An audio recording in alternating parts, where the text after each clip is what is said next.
Assalamualaikum dan salam sejahtera. Saya Luqman Haris. Anda sedang menonton Agenda Awani. Tatkala negara menginjak semakin dekat ke paras imuniti kelompok, iaitu 80% daripada populasi dewasa kita sudah menerima lengkap 2 dos vaksin. Fokus kini teralih kepada apa seterusnya dan di mana golongan seterusnya, dan kita perlu pastikan mereka selamat. Kerana tiada siapa yang selamat sehingga semua orang selamat.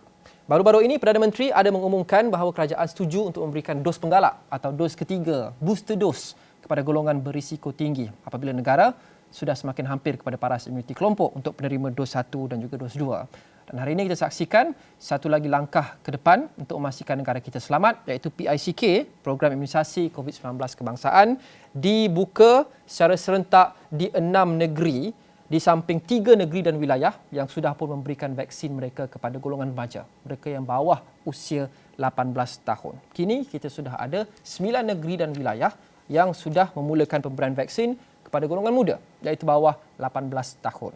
Ramai ibu bapa yang masih lagi khawatir dan bimbang apa yang kita boleh jangka. Golongan ini, kanak-kanak, anak-anak mereka, anak-anak kita semua, apa yang kita boleh jangka, ada sebarang risiko atau tidak, dan bagaimana kesan dan impak vaksin ini kepada tubuh badan kanak-kanak. Saya mahu berbincang dengan hal ini bersama dengan Puan Nurhana Nawawi Suri, ahli farmasi hal ehwal regulatory untuk Farman Niaga Berhad.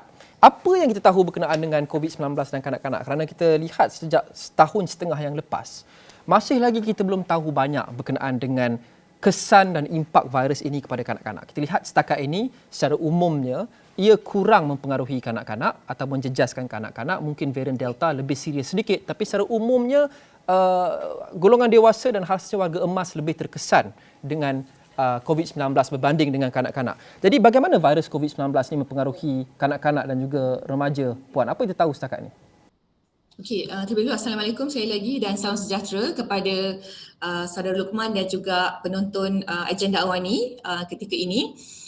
Kita dah hampir 2 tahun kan dilanda pandemik COVID-19 dan kita dapati keadaan semasa negara kita menampakkan memang tanda-tanda pemulihan dengan kejayaan program vaksinasi bagi golongan dewasa ya yang dilakukan oleh kerajaan.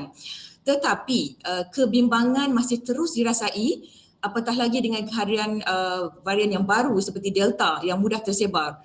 Dan kajian mendapati bahawa varian Delta ni dia boleh menular dengan lebih cepat ya, antara 40 hingga 60% lebih cepat berbanding dengan varian lain sebelum ni. Dan kita tahu juga yang sebaran penyakit jangkitan COVID-19 ni disebarkan melalui titisan daripada pernafasan dan juga virus yang menjangkiti melalui kontak terus dengan pesakit. Jadi bagi kanak-kanak, berdasarkan penyelidikan jangkitan coronavirus pada kanak-kanak ini amat jarang sekali berlaku.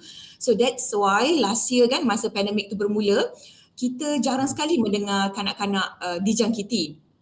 Tetapi tahun ni kita dapati peningkatan kes di negara yang dilaporkan dari hari ke hari dan juga di seluruh dunia ya, peningkatan untuk infection di kalangan kanak-kanak ini meningkat. Dan trend terbaru jangkitan COVID-19 terhadap kanak-kanak ni semakin membimbangkan dengan bayi yang berumur 2 tahun ke bawah dijangkiti dengan lebih serius berbanding dahulu. Dan trend ini dikaitkan berkemungkinan besar dengan varian baru iaitu Delta yang disifatkan dengan dapat menjangkiti kanak-kanak dengan lebih ganas dan cepat tersebar. So jadi kanak-kanak ni walaupun jarang dijangkiti tetapi mereka boleh dijangkiti, mereka boleh jatuh sakit akibat virus tersebut dan mereka juga boleh menjangkiti orang yang berada di sekeliling. Dan simptomnya pula adalah lebih kurang macam sesama biasa, demam biasa, batuk, ada hingus, keletihan dan sebagainya. So kadang-kadang ibu bapa ataupun penjaga tidak sedar yang anak mereka tu dijangkiti oleh virus COVID-19 ni, Saudara Luqman. Kita sudah berdepan dengan virus COVID-19 ni lebih kurang setahun setengah, Puan. Dan hari ini kita menyaksikan dengan serentak 6 negeri dan wilayah di serata Malaysia akan memulakan program imunisasi COVID-19 untuk remaja, untuk mereka yang lebih muda daripada umur 18 tahun. Dan sebelum itu 3 negeri sudah pun memulakan program ini, iaitu Sarawak, Labuan dan juga Sabah. Apa yang kita tahu berkenaan dengan keberkesanan atau sebarang impak vaksin kepada golongan ini, golongan remaja maupun kanak-kanak? Ada sebarang kajian klinikal yang membuktikan bahawa vaksin masih lagi selamat untuk golongan ini yang mungkin lebih sensitif? Ya, sebenarnya kajian untuk generasi muda ataupun golongan kanak-kanak dan juga remaja ni memang telah dijalankan. Sebelum tu mungkin saya boleh kongsikan di mana secara keseluruhannya bagi setiap ubat-ubat yang digunakan untuk rawatan ataupun pencegahan sesuatu penyakit ke atas manusia perlu berdaftar dengan Badan Regulatory Antarabangsa dan juga tempatan sebelum ianya dibenarkan digunakan, dan kajian klinikal perlu dilakukan terlebih dahulu untuk memastikan keselamatan dan keberkesanan ubat-ubat tersebut termasuklah vaksin. Jadi vaksin bagi golongan kanak-kanak ini kajian klinikalnya telah berjalan dan juga ada yang sedang berlangsung, dan ini bermakna kajian klinikal dijalankan menunjukkan vaksin tersebut selamat dan berkesan digunakan ke atas golongan usia kanak-kanak dan juga remaja. Ya, bukti-bukti telah ada, Saudara Luqman. Adakah apa yang kita tahu, Puan, berkenaan dengan statistik di seluruh dunia? Berapa ramai kanak-kanak mungkin sudah divaksinasi dan apa sebarang kesan yang mungkin ditunjukkan oleh mereka setakat ini? Kerana banyak negara sudah pun mula memberi vaksin kepada kanak-kanak lama sebelum kita. Apa yang kita sudah perhatikan dan apa yang kita boleh belajar daripada pengalaman mereka? Kalau saya boleh kongsi sedikit maklumat berkaitan dengan penggunaan atau pemberian vaksin bagi remaja di seluruh dunia. Kita tahu di Eropah, Badan Regulatory Eropah iaitu European Medicines Agency telah memberi kelulusan kepada vaksin keluaran syarikat Pfizer dan Moderna, dan sejurus selepas tu dalam bulan Jun beberapa negara di Eropah telah memulakan vaksinasi ke atas golongan tersebut, dan di UK juga bagi negara US dan juga Kanada juga telah dimulakan pada bulan Mei dengan Pfizer diberikan kepada kanak-kanak dan juga golongan remaja. Di negara sekitar Malaysia, contohnya Singapura, juga telah memberi kelulusan dan telah mula memberikan vaksinasi kepada golongan tersebut. Di Jepun, di Filipina digunakan vaksin Pfizer, mendapat kelulusan untuk digunakan kepada golongan tersebut. Bagi negara China kelulusan vaksin keluaran syarikat Sinovac telah diluluskan bagi kanak-kanak yang berumur 3 hingga 17 tahun berdasarkan kepada data klinikal yang diperolehi. Dan sejurus selepas tu beberapa negara turut memberikan kelulusan kepada Sinovac untuk golongan kanak-kanak dan juga remaja, iaitu di Chile, Indonesia dan juga Cambodia. Dan di Malaysia, seperti yang Saudara Ruman bagi tahu tadi, yang Malaysia memang dah mula, kita semua tahu, kita semua ambil maklum berdasarkan kelulusan oleh pihak berkuasa kawalan dadah bagi vaksin keluaran syarikat Pfizer untuk kanak-kanak yang berumur 12 hingga 17 tahun dan dengan simptom ataupun dengan keadaan penyakit kronik didahulukan kanak-kanak tersebut. Dan bagi vaksin keluaran syarikat Sinovac yang bekerjasama dengan syarikat Pharmaniaga, permohonan untuk mendapatkan kelulusan bagi golongan tersebut telah diserahkan dan sedang dinilai oleh pihak MPRA dan juga pakar-pakar yang berkaitan. So kita nampak memang serata dunia dah dimulakan proses vaksinasi terhadap golongan remaja dan juga kanak-kanak. So kita rasa dengan bukti-bukti yang ada, program ni seperti Malaysia, kita teruskan untuk memberikan imunisasi kepada golongan kanak-kanak dan juga remaja yang kita dapati kes seharian semakin meningkat.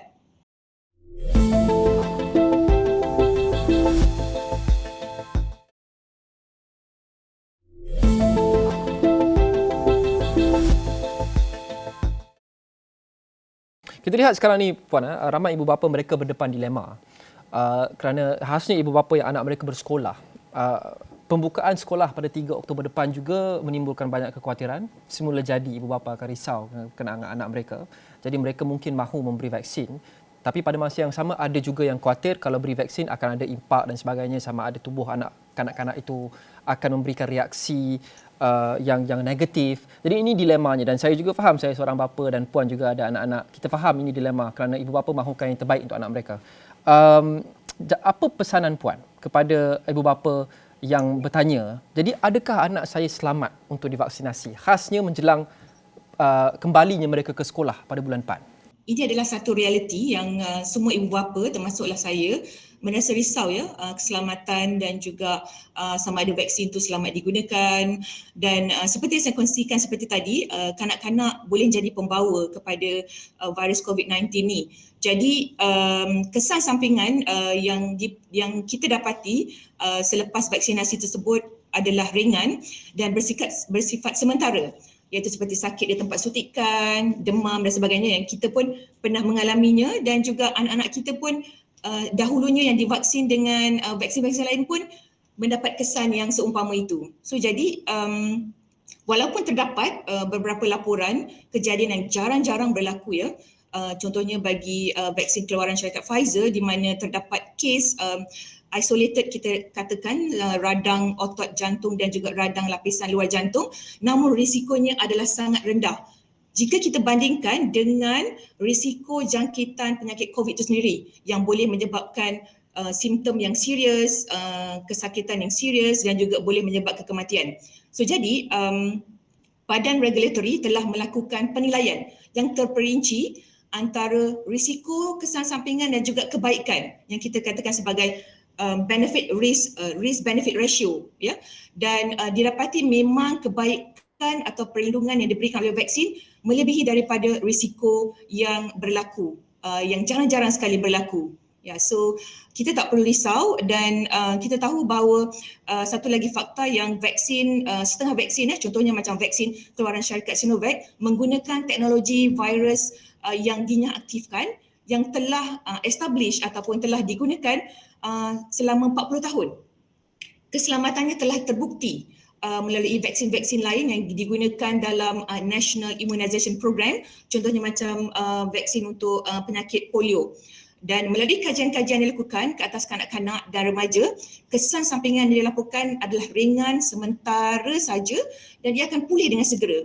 So kita tak perlu risau. So saya juga ingin memberikan keyakinan kepada ibu bapa di luar sana yang vaksin untuk penyakit COVID-19 bagi kanak-kanak dan juga remaja ni adalah selamat.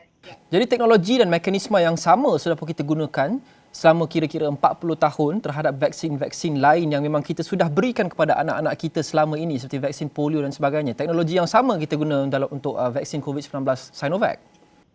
Betul Encik Luqman. Di samping itu juga kita tahu bahawa di Malaysia kita telah mulakan program imunisasi kebangsaan semenjak tahun 1950-an lagi, dan pelbagai jenis vaksin telah kita berikan kepada anak-anak kita melalui Kementerian Kesihatan untuk melawan penyakit-penyakit ataupun menyekat rebakan penyakit-penyakit yang berbahaya seperti tuberkulosis, seperti difteria, seperti tetanus dan sebagainya.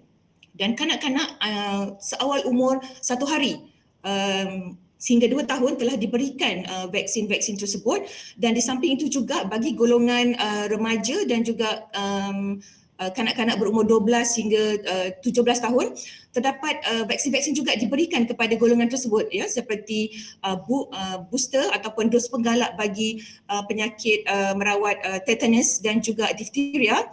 Dan bagi kanak-kanak perempuan kita tahu yang vaksin untuk HPV, ya, Human Papilloma Virus, juga diberikan kepada kanak-kanak perempuan yang berumur 13 tahun. So telah terbukti vaksin berjaya mengurangkan kadar kematian di seluruh dunia, dan WHO mencatatkan bahawa anggaran dia berjaya menyelamatkan 2 hingga 3 juta nyawa setiap tahun dengan proses ataupun program vaksinasi ini.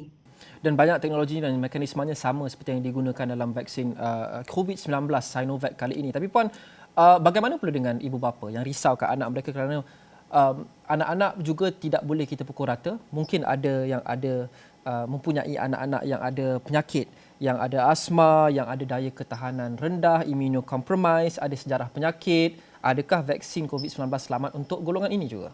Ya, untuk ibu bapa yang mempunyai anak-anak yang mempunyai penyakit kronik, sebenarnya itulah fasa pertama yang akan dilakukan atau dijalankan oleh kerajaan untuk memberikan vaksinasi terhadap golongan tersebut, ya. So jadi kerajaan akan memulakan proses vaksinasi untuk golongan tersebut untuk memberi perlindungan kepada mereka supaya mereka dilindungi daripada mendapat penyakit COVID dengan simptom yang teruk ataupun yang boleh menyebabkan komplikasi dan juga kematian. So saya rasa tidak perlu risau, dan proses vaksinasi ini seperti yang telah berlaku sebelum ni semenjak tahun 1950 yang kita memberikan vaksin kepada anak kita. So tidak perlu risau. Setakat ini ada tak sebarang penyakit yang kita tahu mungkin berisiko jika mengambil vaksin COVID-19? Penyakit apa yang jika ada anak-anak di luar sana ada hidap yang perlu risau dan mungkin perlu tangguh dulu pengambilan vaksin? Ya, ada penyakit-penyakit yang disenaraikan oleh badan-badan regulatory antarabangsa dan juga tempatan. Pakar-pakar telah menyinaraikan beberapa penyakit atau keadaan tertentu yang vaksin tersebut memang tidak boleh diberikan kepada kanak-kanak tersebut. Kanak-kanak yang tidak layak ataupun tidak disarankan untuk menerima vaksin COVID-19 setakat ini adalah kanak-kanak yang mempunyai sejarah alahan yang teruk setelah menerima apa-apa vaksin sebelum ni, dan mereka alergi ataupun alah terhadap kandungan yang ada dalam vaksin tersebut. So selain daripada itu, kanak-kanak mempunyai penyakit-penyakit kronik memang perlu diberi keutamaan untuk mendapatkan vaksin untuk melindungi mereka daripada terkena jangkitan yang lebih serius yang menyebabkan komplikasi dan juga kematian. Jadi adakah at this point, Puan, kita sedia dan selamat untuk mengatakan bahawa kesan sampingan vaksin COVID-19 kepada kanak-kanak atau remaja hampir sama atau sama dengan kesebaran kesan sampingan yang mungkin dialami oleh orang dewasa? Kerana ramai orang mereka mahu menunggu dan melihat.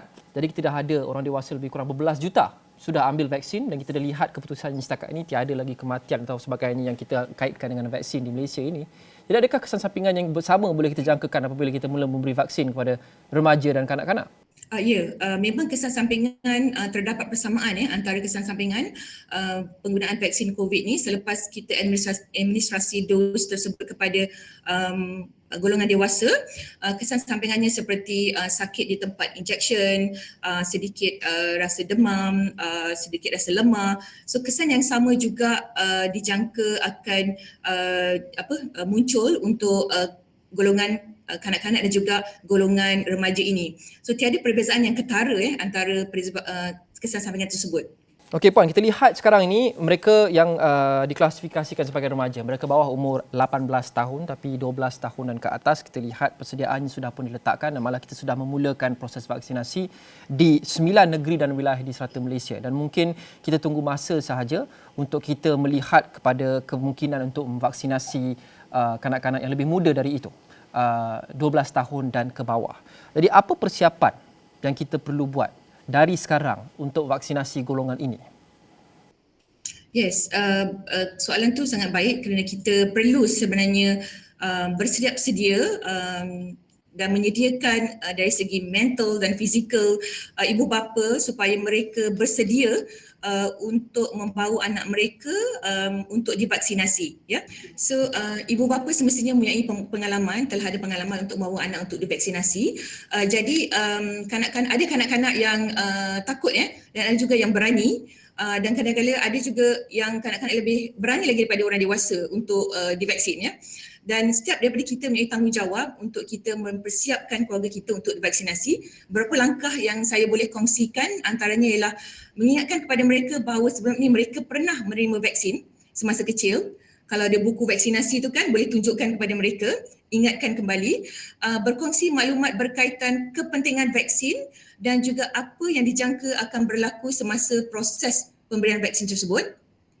Kita perlu yakinkan kepada mereka penting untuk mereka lindungi golongan tersebut dan juga dengan mereka terlindung maka orang sekelilingnya juga akan dilindungi, dan memastikan anak-anak kita sentiasa sihat, ya, mengetahui keadaan medical condition anak kita. Selama ni mungkin kita mungkin tak sedar anak kita ada beberapa penyakit, so kita kena lebih prihatin kepada kesihatan anak kita. Jika mereka menunjukkan simptom-simptom penyakit tertentu ataupun alergi, kita perlu rekodkan dan juga perlu mendapatkan rawatan yang sewajarnya lah. So itu antara persiapan saya rasa sebagai ibu bapa yang kita boleh lakukan jika pada masa akan datang kerajaan akan meneruskan vaksinasi untuk golongan yang lebih muda iaitu 12 tahun ke bawah. Dan di samping itu juga kalau saya boleh kongsikan Luqman, komunikasi, proses komunikasi sangat penting, sama ada kita sebagai ibu bapa ataupun kita sebagai ketua di pejabat, sebab kita ada staff-staff juga yang juga ibu bapa. So kita perlu memberikan komunikasi yang orang kata yang up to date, membuat tinjauan, bertanyakan kepada kita punya pekerja apakah concern mereka untuk kita membantu mereka memberikan keyakinan ataupun meredakan kerisauan untuk memberikan vaksinasi kepada golongan kanak-kanak yang lebih muda. Ya, so I think komunikasi itu sangat penting. Di samping itu juga kita tahu kerajaan melakukan banyak proses komunikasi ya, sama ada melalui media sosial ataupun media elektronik. Kita nampak maklumat tersebut perlu dikongsikan secara berterusan. Sejauh manakah kesediaan Fahman Niaga apabila kerajaan mengumumkan peluasan atau pembukaan PICK untuk golongan kanak-kanak mahupun golongan remaja di seluruh negara, kerana kita masih ada hanya di 9 negeri dan wilayah setakat ini. Sejauh manakah Fahman Niaga bersedia untuk membantu kerajaan? Ya, untuk persediaan Farman Niaga, kami di Farman Niaga memang committed dan sentiasa bersedia untuk memastikan pembekalan vaksin yang berterusan selaras dengan program PICK untuk golongan remaja ini. So berbagai persediaan telah dilakukan, antaranya termasuklah kita telah filekan application untuk mendapatkan kelulusan, itu satu.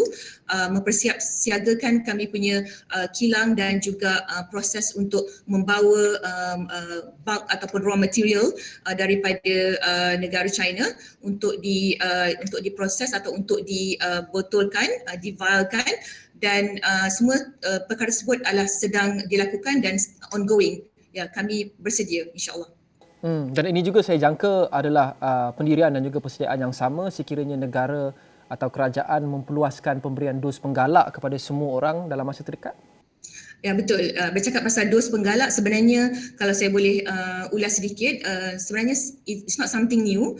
Dos penggalak ini telah diberikan untuk vaksin-vaksin lain juga, ya, bergantung kepada keperluan. So jika kerajaan, saya tahu yang kerajaan telah umumkan yang mereka akan memberikan dos penggalak ini, jadi tidak secara langsung kami sebagai salah seorang pemain ataupun partner perlu menjalankan tanggungjawab kami untuk menyediakan bekalan-bekalan vaksin yang mencukupi jika perluasan itu dilakukan kepada seluruh rakyat ataupun orang dewasa untuk booster dose tu. Apa pendapat dan pendirian Puan berkenaan dengan apa yang kita boleh jangka apabila sekolah dibuka semula pada 3 Oktober depan, kira-kira seminggu lebih sikit je dari sekarang? Okey, secara jujurnya saya memang risau. Sebab kita tahu anak-anak kita memang majoriti belum divaksin, dan jika anak kita ataupun anak siapa saja yang mempunyai simptom dan mereka ke sekolah dan mereka berpotensi untuk memberi jangkitan tu kepada orang lain, kanak-kanak di sekitarnya juga. So saya sebagai ibu bapa amat concern, tapi saya rasa kerajaan Kementerian Pendidikan telah pun memberikan guideline ataupun panduan yang dia membenarkan kanak-kanak ibu bapa supaya anak-anaknya tersebut tu boleh belajar di rumah, tidak perlu ke sekolah jika mereka risau tentang keselamatan dan juga kerisauan dijangkiti oleh COVID-19 ni. So itu adalah pandangan saya, Encik Roman. Akhir sekali Puan, selain daripada impak jelas iaitu impak terhadap kesihatan dan juga nyawa, apa lagi impak lain yang mungkin dihadapi oleh golongan yang masih lagi enggan mengambil vaksin maupun enggan memberikan vaksin kepada anak-anak mereka? Selain daripada kesihatan dan nyawa, bagaimana lagi ia akan memberi impak dan menjejaskan kehidupan mereka dan juga masyarakat bergerak ke hadapan? Impaknya saya rasa kita dapat rasakan sebagai orang dewasa, kanak-kanak juga tidak terkecuali ya bila kita tidak memberikan vaksin kepada kanak-kanak. Oleh itu saya rasa untuk orang dewasa yang belum lagi divaksinasi, kita perlu mendapatkan vaksin kerana selagi orang dewasa tidak divaksin, kita tidak dilindungi dan dia boleh mengancam nyawa kanak-kanak yang belum menerima vaksin. Dan yang kedua, saya rasa kita perlu memberi keyakinan sepenuhnya kepada pakar-pakar dan juga pihak kerajaan yang bekerja keras untuk memastikan kita dilindungi, dan pastikan kita mendapat maklumat yang dari sumber yang sahih, yang tepat, yang kita tak pasti kita jangan kongsi, dan ini merupakan sebahagian daripada kita punya usaha dan juga ikhtiar untuk kita keluar daripada pandemik ini, dan insya-Allah dalam masa terdekat kita boleh keluar daripada pandemik ini secara keseluruhannya. Ya. Baik, terima kasih Puan Nurhana Nawawi Suri, Ahli Farmasi Hal Ehwal Regulatory Farman Niaga Berhad, dan sama-sama kita memainkan peranan kita kerana sekiranya kita tidak atau enggan mengambil vaksin, bukan sahaja nyawa dan keluarga kita sendiri akan terkesan, malah kita juga akan menjejaskan kehidupan orang di sekeliling kita yang tidak bersalah. Dan seperti yang Puan Hana sebut sebentar tadi, sebenarnya banyak vaksin yang sudah pun kita berikan kepada anak-anak kita di sekolah sejak berpuluh tahun lepas menggunakan pakai teknologi dan mekanisme yang sama dengan vaksin COVID-19 keluaran Sinovac ini, dan kita tidak lihat sebarang impak yang teruk dan apa pun risiko dijangkiti COVID-19 jauh lebih besar daripada sebarang kesan sampingan ringan yang mungkin kita akan dapat secara sementara akibat vaksin COVID-19. Jadi kita jaga kita mainkan peranan apa yang kita boleh. Terima kasih Puan Nurhana dan juga terima kasih kepada anda menonton agenda Awani malam ini. Kita jumpa lagi insya-Allah. Assalamualaikum dan salam hormat.